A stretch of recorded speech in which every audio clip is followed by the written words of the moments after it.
Hey, Kids Cook Real Food. Mrs. Kimball here for the Healthy Parenting Connector. And I am so honored today to host Tara Hunkin of My Child Will Thrive. She is one of the experts that I love to connect you with because I know you're a parent who really wants to raise healthy kids. Today we're talking about digestion and how digestion is not all about what's going on down here in your gut, but completely affects the rest of your life, your child's behavior, your child's health. It's going to be great. Thanks for being here, Tara. I'm really excited to be here. I love what you do, and I know that the people that you're talking to all the time are doing so much hard work to get the great food into their kids. So we're going to talk about why we want to look at digestion, because if we don't look at digestion, then all that hard work can go right out the window. Yes, and I am probably going to change a lot in my family and my kitchen after this conversation because it's true. We need to supercharge all the work that we're already doing. So you guys, Tara has a ton of experience. She is a functional nutritional therapy practitioner. She's a certified GAPS practitioner, a restorative wellness practitioner. Most importantly, she's a mom, and she's the founder of My Child Will Thrive. She's walked the walk. She's been in your shoes, the shoes many parents are finding like they're kind of uncomfortable shoes as you figure out what to do with a child with a diagnosis.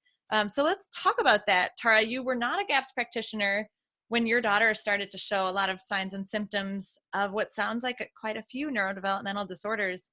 What happened? Like, how did your search for answers get you on this path to all these certifications? Yeah, that's very true. So actually, when I first had my daughter 15 plus years ago, I actually was an accountant. So I knew nothing about these things, although I had a great passion for nutrition and food, and did read lots of things, but it was not my profession at the time. My daughter missed a number of milestones. We were seeing some developmental challenges, and the bottom line is I was not getting the answers that I wanted. I was being told there weren't a lot of options, and I, as a parent, we don't like hearing that, and didn't take that as verbatim. And it took me a while to find resources because 15 years ago, the internet wasn't what it is now. And it was really difficult to find things, but I eventually stumbled upon a book by a woman by the name of Natasha Campbell McBride. She is the creator of the GAPS diet, which is the gut and psychology syndrome diet. And it just so happened that one of my daughter's diagnoses, which was dyspraxia, happened to be in the subtitle, or I probably never would have even had stumbled upon it. Oh, wow. So I always say diagnoses are good for some things. They're good for Google searches, and for things like if your child has ADHD or sensory processing or something like that, they're great for your IEP for school. But beyond that, they aren't terribly helpful. So that started me down a whole road of investigation about how our diet and our children's diet can impact their health and both obviously body and the brain. So it's been a long journey since then. My daughter's now a thriving 15-year-old in high school, on the honor roll, loving being there and loving school. So that is something that we were not told would happen when we first started working with a number of different therapists and stuff. So it tells you there's lots of hope for these kids. Yes. And that's my favorite part of your story was the very beginning where you said, we were told there wasn't much we can do. And I didn't believe that. And I think a lot of parents, like way too many parents, are told that. Hopefully fewer now than there was. But yeah, every parent needs to say, you know what? That's not a good answer. Like, I'm not done yet, and I'm done with you, practitioner, but I'm going to keep looking for someone who has some answers and some hope for me, because everyone needs to have that attitude, right? As we can't just give up on our kids. Yeah, it is. I mean, and I think that anybody that's gone through a health crisis of any kind with a family member knows that if we aren't great advocates, you aren't going to get the answers and the results that you want. It's very rare. And it's not a criticism of the physicians that are out there. They're all very caring, but most of them either don't have the exposure to the information that we're going to talk about today, in terms of that's not the way they were taught in school, or they also just don't have the capacity in terms of the amount of time they get to spend with you. They're only spending 10 minutes with your child. they really aren't going to know your child the way you do, and can really see those nuances associated with the types of things that we're going to talk about today. So I had another situation with my younger daughter having chronic constipation, and we were told by a top pediatrician that it had nothing to do with diet. It was another turning point for me in terms of going, that just makes no sense to me. I said, there's something I've got to be doing differently that could help. So these are the things that where you start to say common sense wise, it just doesn't make sense. It's time to push forward and find better answers. Mm-hmm. And I appreciate that too, that you want to remind us it's not, let's not bash our practitioners or loving, caring human beings. The system is not always working to make them be your best advocates. We have to be our own advocates. So today we get educated, which is the first step for advocacy. And I think a lot of parents maybe get a little frustrated sometimes, like, wait a minute, we are doing a ton. We're eating real food. We're, we're eating like fruits and vegetables and meats, and my kids still have allergies, eczema, constipation, diarrhea, ADHD. What in the world? Where's the disconnect? Yeah. And that is, I find a lot of parents that get really frustrated and understandably then start to give up a little bit, because they're putting massive effort in to give their kids all this incredibly healthy food. And then they're just not getting the results. And one of the biggest stopping points, or actually the first one that will be there, will be whether or not your child is digesting the food that you're working so hard to get into them in the first place. So if they're not digesting it properly, there's so many different things with respect to the digestive system that can then they're obviously not going to be absorbing it. It can interfere with a number of different things in the body and actually cause some of the symptoms that you're seeing may just be a result of poor digestion. So that's why I thought that, it's something I talk about a lot. I actually like to talk about digestion. And poop and everything else that goes along with that. And it's not really exciting topic, but it is exciting when you see what little things you can do that can actually massively improve the health of your children.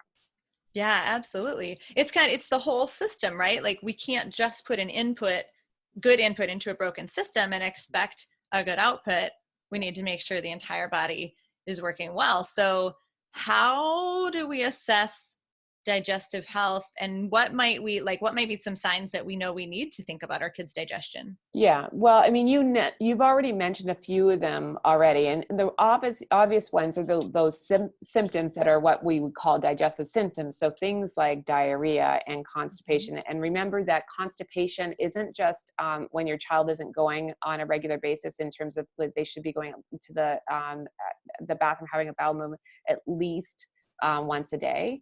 And it's not just that, but sometimes they can have what we call spillover diarrhea. So you think your child isn't constipated because they're alternating between hard stools and diarrhea. So you're like, well, they're not constipated. Well, really what it is that it's not very attractive, but it's called spillover diarrhea because the eventually the tract will actually liquefy things and just push it around the harder parts of the bowel movement. So the stool. So look out for things like that as well. And time in the bathroom. And I'm saying this, we literally had one of my kids, and I won't say which one because that's not very polite, but one of my kids, we had to have an x-ray 2 weeks ago because this child was spending half an hour, now an hour in the bathroom.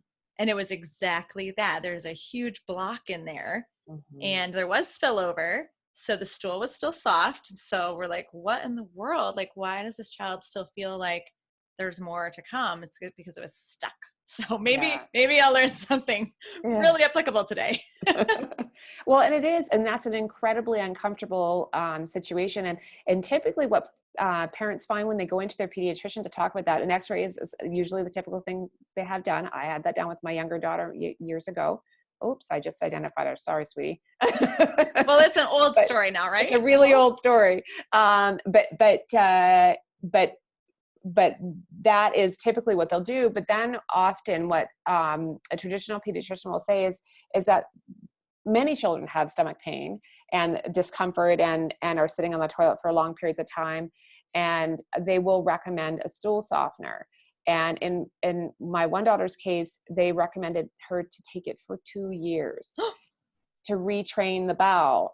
Those stool softeners have components in it that you don't want to give your child. They have been tied to symptoms of ADHD because of the chemical components that are within them. So if your child is on a stool softener like Miralax or Restoralax, depends on where you live in terms of what they're named, you and your child has symptoms of ADHD, you want to work on a plan to transition them off that as quickly as possible, because it is, and talk to your practitioner about it as well, but it is something that we know is tied to those symptoms, and it's really not the best way to resolve that, but it is what my pediatrician told me to do. And so that was another warning light for me, was that when the solution was a product that clearly says on the label not to use longer than 2 weeks for 2 years, I was very alarmed. So again, you want to make sure you're asking questions as to why that might be, and not be paralyzed like I was at the time and just thought in the back of my mind, that doesn't sound right to me. But I did question offline, but you can always question your practitioner and find out why they're saying things like that. So you also might see things like undigested food in the stool. We shouldn't be seeing that. I mean, outside things like corn, and there's some things that are difficult to digest and you aren't going to digest them fully anyway, but for the most part, you shouldn't be seeing any undigested food in the stool. And then things like the color of stool is important. So if it's light colored or it's floating, light colored stool and floating stool means that it's not getting enough bile into it and breaking down the fats. So that's a clear sign that your child isn't digesting properly as well. And so one of the best ways to evaluate stool samples, this is really exciting stuff, but is the exciting. It is the Bristol stool chart. Well, kids love to talk about poop. So, so they don't have the hangups that parents typically do. So what you can do is get the Bristol stool chart. It's available in lots of places. I can provide a link that will show you the ideal types, what the stool looks like and when we have different problems. So you can compare it to that. If your kid has bloating or gas or belly pain, which as the pediatrician said to me, almost all the kids will just point to their belly button and say that they're in pain. They'll do something like an x-ray, but beyond that, it's very invasive procedures to figure out what's going on. And there's so much we can do without having to do any of those. So anything invasive at all. With little kids that aren't as verbal, you might also see them doing things like posturing, leaning over a table, or like your coffee table or the couch, just to put pressure because they're uncomfortable, because they can't verbalize what's going on and they're trying to relieve that pain in their stomach. And then one thing that a lot of parents don't know is things like colic and reflux in kids in their first year of life is actually a sign of digestive dysfunction. So reflux in children and adults in most cases is actually a sign of low stomach acidity, not high stomach acidity.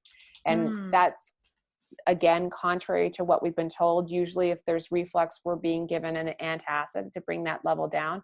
And there's reasons for that. The physicians will do that because we don't want acid refluxing. It does cause cellular changes in the esophagus that can be very, very detrimental, eventually can lead to cancer. So that's why they do that. There's a good reason for that. However, it perpetuates a problem that already exists. And so the reason why kids or adults reflux is because if food's been sitting in your stomach for a really long time, because there isn't enough acidity in your stomach, eventually the sphincter, the bottom of the stomach, which is called the pyloric sphincter, actually won't open up and release the food into the lower part of the digestive tract, into the small intestine, which we call it duodenum, if you wanted to know. But it won't open up and let the food go down there. And if it won't go down there, it starts to reflux back up. So we want to make sure that we have the ideal level of acid in the stomach so we don't get those types of symptoms. There's more to stomach acidity than that. We won't break down our proteins or actually cleave the minerals. So if you see things like muscle cramps in your kids, they are likely deficient. And so, which actually in kids we call growing pains. It could be from not digesting the foods that they're eating that have minerals on them and cleaving them off and being able to absorb them into their system as well. So there's and then there's things like in picky eating, we see kids that don't like meats at all. So if they don't want to eat any meat, it's often because or any other food that is, it's often because they don't feel good when they eat it. And they might not feel good just because their digestion isn't working properly. So these are all types of things that we want to look for in our kids as well. And even things like craving starchy foods, again, all those types of things, it can be because starchy foods and also things like cheese.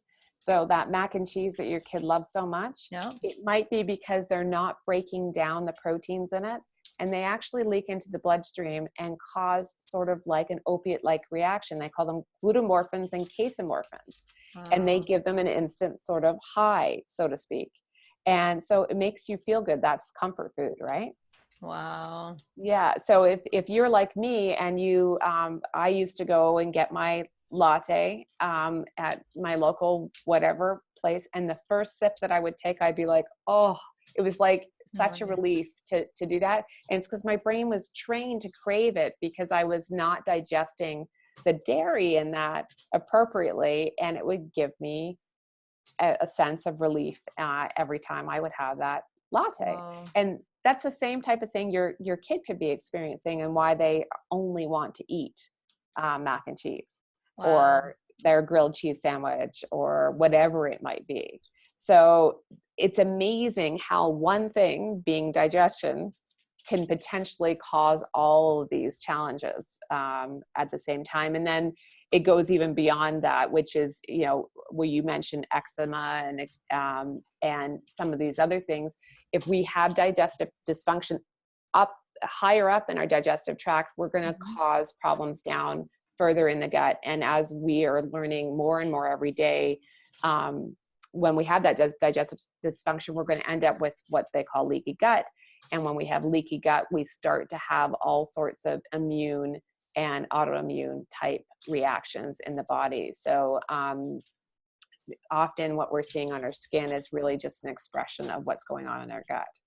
Wow. So now, is watching for signs and symptoms the way to kind of assess and say, okay, I think there's a problem with digestive health, or do we go a little deeper before we even solve things? Yeah. Well, signs and symptoms is a fabulous way to actually figure out which things are going wrong. But there are tests we can do that aren't invasive.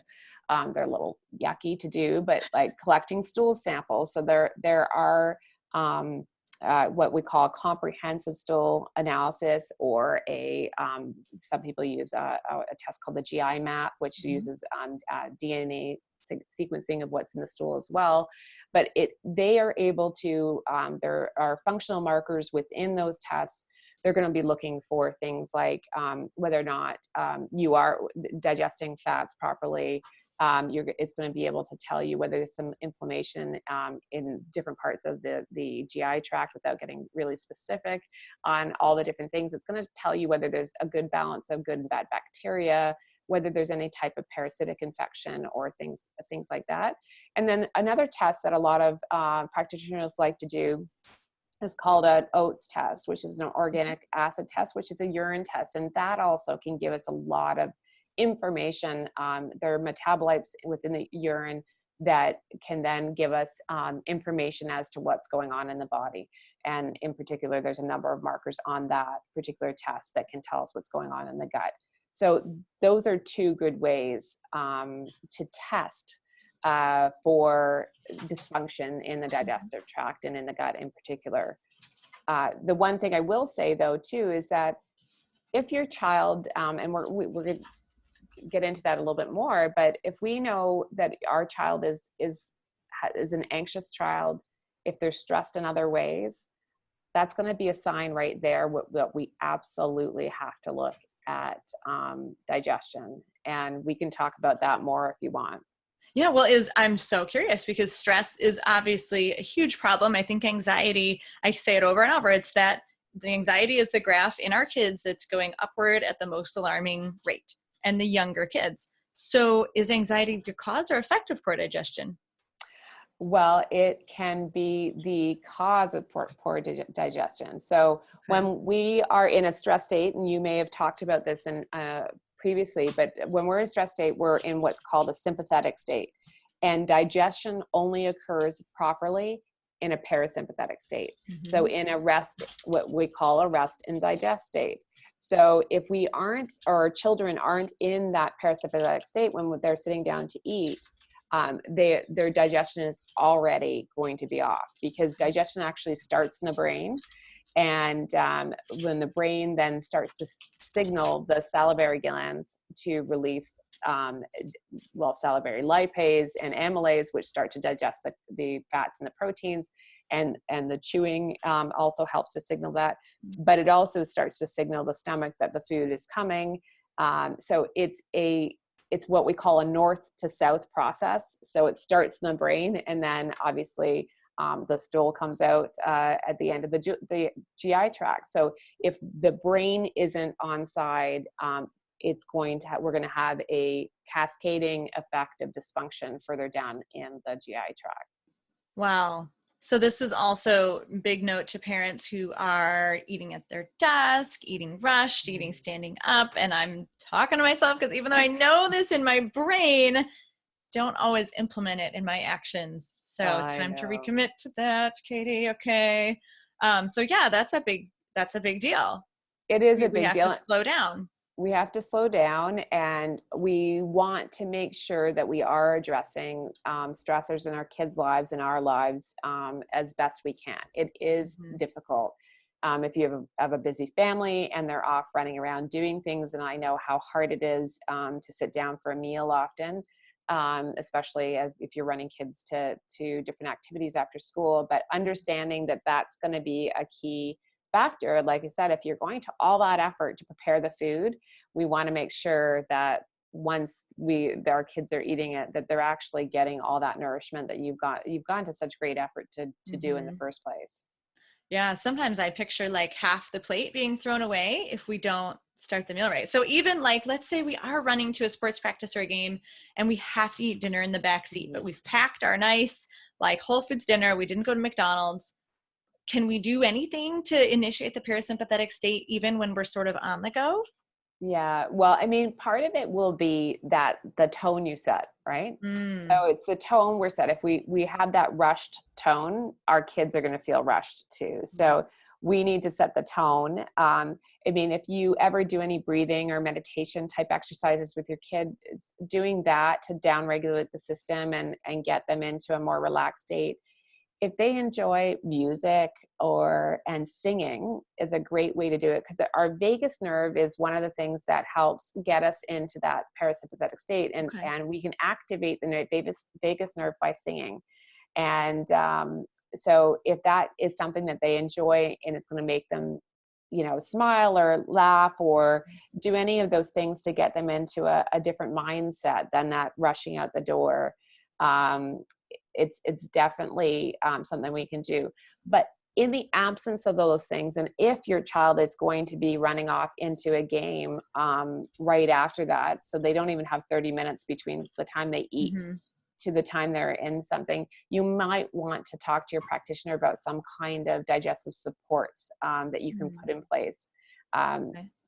With kids that can swallow pills, that can actually be adding some stomach acid. That's my preference is always to start there, because it's hard with kids though. So if they don't swallow capsules, it's something that we don't do typically, because it's too acidic going down the esophagus if you're mixing it in with something else. So I don't typically recommend that.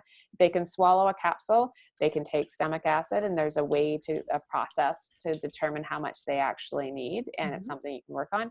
The other thing you can do though is there are bitters that are out there, that digestive bitters that actually help again stimulate the production of the stomach acid. So that's a very good way to get kids to get that production going and start that process. And even something as simple as a tablespoon of kraut juice, sauerkraut juice, can also stimulate the production of stomach acid as well. So there are supports like that. And actually there's one other thing that I love, which is Vibrant Blue Oils has a fabulous parasympathetic blend of essential oils, which you can just put on the mastoid bone, just behind the ear. I think it's that part of the mastoid bone. And it helps, again, get you into a parasympathetic state. So, so those are the types of supports you can put in place. And then failing, like if that you may need to do that in addition to a lot of parents choose to use digestive enzymes as well to help in that process. Okay. We just started with some digestive enzymes for one of my kids, and they're chewable, right? So I can link to the two we buy. Well, she has a very strong opinion on which one is palatable and which one she will not touch anymore, because I got two brands. So I'll be sure to link to those in the show notes. Well, I'll link to the one that she would recommend. Yeah. Oh, it's always good to have a kid approved one. They really are incredibly helpful. And yes, there are a lot of chewable brands out there, and there's some great brands. So chewable if you can't swallow is when you say adding stomach acid, that's an HCl capsule. Is that correct? It is. It's an HCl, hydrochloric acid. And usually you always want to get one with betaine in it as well. So it's partly because you need the, with pepsin in it. So HCl betaine with pepsin. So pepsin is the enzyme that helps digest the protein. You need that combination in order for it to be helpful and not harmful. So, and most of them do. That's not something that you're not going to find, but it will say HCl with pepsin. So that is typically what I recommend to clients that I've been working with, and it's what I've done with my own children and found very, very effective. And often you do not need. So what happens is when you have enough stomach acid, what will happen is then your body will produce enough of the enzymes itself. So that's why it's one you can do without having to do the enzyme supplementation in addition to it. Because if you have appropriate stomach acidity, the trigger effect in terms of the signaling, oh boy, it's one of those days, signaling between the different organs in terms of secreting the enzymes will happen. Without sufficient stomach acidity, they won't be signaled. So you won't have enough stomach acid, you won't have enough of the enzymes to digest. And the other thing is that your gallbladder or your child's gallbladder actually won't be signaled to squeeze and release the bile at the appropriate time to break down the fats. So that's what I say when I say we have this downward spiral of digestive dysfunction. So it doesn't take a lot. It just even takes not being in a parasympathetic state to create non-optimal digestive scenario. Got it. So if I'm a parent and I've noticed one or more of those kind of signs and symptoms, maybe there's undigested food, maybe my child's taking too long, or they're kind of have some tummy aches. And so I feel like, okay, I'm pretty sure I've identified poor digestion in my kid. Maybe I'm not ready to do a stool test, or a urine test. Like, are the enzymes or the stomach acid the very first thing you'd recommend to parents? Or is there something else, like sort of an entry level step we can take? Yeah, well, I would actually, if I was going to start on my own and not going to a practitioner, I would start with bitters and the essential oils for sure. It would be where I would start. If you're going to start, if you want to use something like and go the route of taking stomach acid or HCl, I would absolutely want to work with a practitioner, because they'll be able to guide you to appropriate doses, because that is important. You don't want to overdo it. And it can, as a parent, it causes you a lot of anxiety if you think that you might, cause more discomfort, especially if you have a child that's experienced reflux. They may need some additional support to help heal the gastric lining, so the lining in the stomach, before introducing more stomach acid. So, and that's the same with adults. If we start jumping into things before we heal some of the things that have been caused by the problem in the first place, we can cause more dysfunction. So I definitely would work with a practitioner to do something like introducing HCl into your child's routine. But enzymes is something that a lot of parents like to try, and it can be done without really too much guidance. There's, if you go to a great a natural food store that has people on staff, typically the natural health food stores that have professional level supplementation, they have to have a practitioner on staff because they typically can't sell them otherwise. So you usually end up with a really great resource to talk and choose that supplement for your child as well. So I would do that, but the bitters are great. The sauerkraut juice is a great way to start. It's totally not harmful. Using the essential oils as well, all great places to start. And then really working on that mindset around where you're at with your meal. Fabulous. So, and this is a really good time to point out that we're not giving medical advice, because I'm not a practitioner. And although Tara is a practitioner, she doesn't know your child. And incredibly, every human being is super complex and very different. Yeah. And so like what we take from today is education on what we look for, where to find a practitioner, where to ask about supplements. That's a great tip about health food stores. That's why maybe you go to a store instead of Amazon, right? And there are probably other reasons about not getting supplements from Amazon that I've just been learning, because I have tons of supplements from Amazon. So that'll be another topic for another day. But it's just, we have to remember that our bodies are such a complicated system of moving parts, and everything we do affects other parts. So like Tara said, when we have dysfunction, it's usually not just one little target that we're shooting at with one, remedy.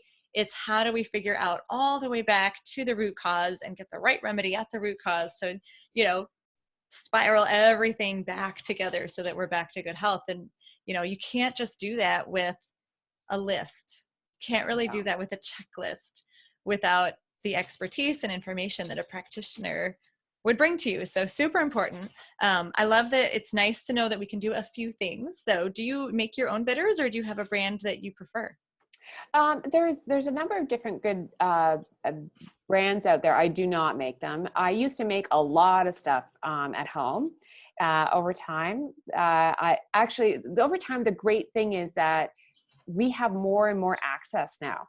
That's really why it's the convenience of having. So when you have good quality access to something that's already prepared. So now my new rule of thumb is that if I can trust the quality of the ingredients in something and it's prepared somewhere else and I can actually afford it, I'm going to buy it, because it saves me the time, and then I can spend the time on the things that I can't get that way. So, but there are good urban moonshine bitters are ones that I typically recommend, and they're an organic bitter that many people have used and like. I mean, bitters are sometimes a challenge with our kids, because obviously taste is a big thing.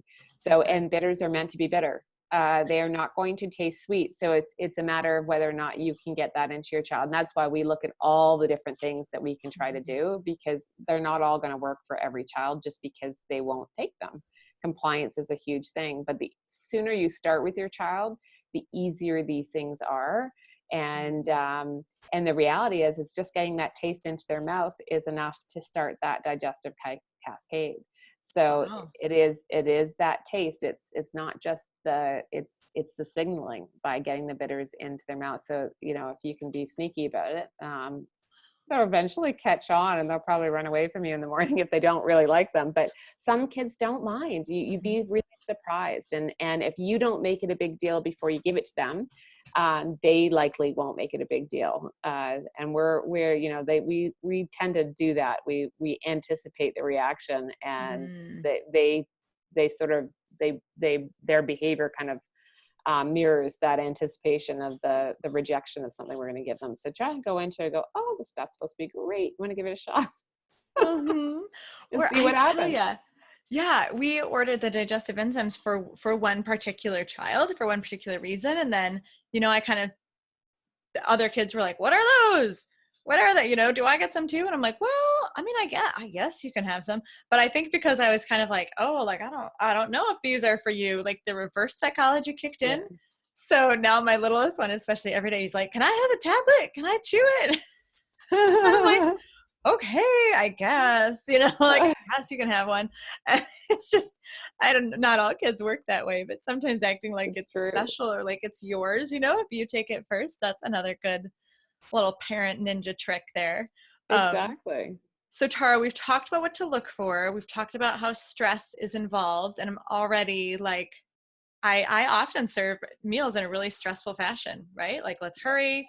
I'm cranky, whatever. Like, I've got to stop. I've got to stop that. Plain and simple. Like, there's no strategy. It's just quit it. Stop it, Katie. Quit Yeah. it. We've talked about some good supplements we can take and how digestion kind of works top to bottom and the amazing connections in the human body. A little bit how it even can create picky eaters, which is wild. Is there anything really important that parents need to know that we've missed? I think that, I mean, the bottom line is when you start to go through all these things, you can get really overwhelmed. So I'd start with that top down and start just with, even like you said, just let's look at what's going on when we sit down to a meal, and let's look for those signs and symptoms and see if maybe before we get into all sorts of fancy other things, if we just fix our digestion, we start to get really great results. And I even talk to parents about that when they're thinking about starting a special diet, like the GAPS diet. These things are very hard to implement. Yes. Let's fix digestion first and make sure the gut's functioning well. And then you might find some parents will still need to do some additional work, like their child might have developed some food sensitivities, Right.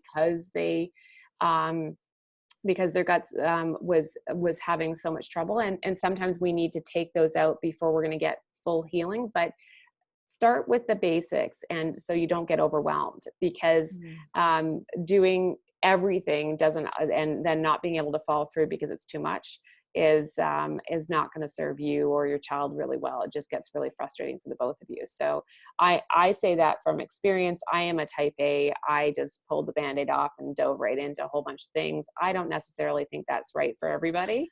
If you're that type of person, then you'll probably do exactly what I did. But I do think that sometimes we just don't do anything because we're so overwhelmed at the prospect, and you can actually get incremental results from each and everything step you take with your child. So don't feel like you have to do everything all at once. Good. Well, and I always love to leave parents with that message of hope for overwhelm. So you've already done it. And I just have to confirm, like, I've seen and heard a number of people in the last few months say, dang man, I tried everything. I did all these diets. I took all these supplements. I did this testing. And it turned out I could not get better. I could not get rid of my health issue until I dealt with my stress, or until I worked on prayer and meditation. And I was like, and sleep.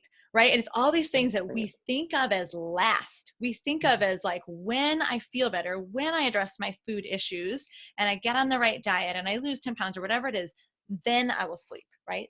Then I'll figure out my stress. It's mind boggling. And it's a huge paradigm shift to think, no, actually, that might be the first block to put into place. Because it's actually, I think it's harder. I think it's harder to say, figure out your stress and sleep well, than it is to say, like, eat these foods and don't eat these foods. Yeah. Right. It's just more of a big, it's more nebulous. It's more like emotional. It's harder. Yeah, it is without a doubt the hardest thing to do. And I couldn't agree more. The more I've worked with people and the more that I've talked to parents and kids with neurodevelopmental issues like autism, ADHD, sensory processing disorder, they are stuck in a chronic state of stress, and which makes digestion really challenging. And if digestion is a challenge, it doesn't matter what special diet you're doing, you're not going to get the results. So it really, really is important. And it seems like it's, oh, what's the big deal? It's stress. We all have it. It is a big deal. And I think it's why it's one of the main reasons we're seeing so many more parents and children struggling these days than we have in the past. And So it is important to do that. And in the meantime, you can do things like, it's not like you can't move forward on some of those other things. And I always tell parents, my biggest thing I harp on all the time, which is keep a food, mood, sleep, and poop journal, so that you're gathering the data that you need to take all the steps that you might need to do down the road. And that data, and I have a free journal that I have on my website that people can download. Nice. is so important, because your practitioner will love you for it. If you ever go to them, almost all natural and holistic practitioners at some point will ask you to do a food journal of some kind. And most people don't like doing them, and I totally get why. It is not something we love to do. But the information contained within there, if you're doing it, if you are keeping it well, is gold. Skilled practitioners can pick all sorts of really great things out of there without having to do any expensive testing. So you may still need some testing, but when you combine all those pieces of data, you get results so much faster, because they can get you the answers you need. And you'll start to see patterns too. So it is start with the getting into a parasympathetic state instead, and then track everything else. And then you can make adjustments as you go. Perfect. That's a great tip. Food, mood, sleep, poop journal. It's like the best coupon ever, right? Because it's free, really. It's the cost of paper and a pencil versus testing can get kind of expensive. Very. And so I can see how it's prohibitive for parents to do testing. So if you can just write stuff down, I'm actually pretty decent at writing stuff down, and I'm terrible at going back to look at it. Yeah. Like, I have pages and pages. I'm kind of glancing over here because it's over there. I literally from a year ago have like probably 20 pages of food, mood, sleep, poop journals that I wrote, and then I didn't know what to do with them. So work with a practitioner. That's the bottom line, is get someone who's, wise and has the expertise who can help you. Yeah. I mean, it does take it's nuanced for sure, but I find parents are actually quite, they're quite good at because they know their kids so well, but sometimes you do need that other set of eyes to really start seeing those patterns and stuff, as well as the experience in terms of the knowledge and the background to do it. But, you do have to go back over it to get the benefits of it, but you've got the hard part done. You just need to pass that off now.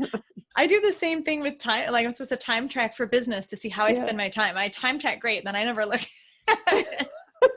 Terrible. Who has the time? Right.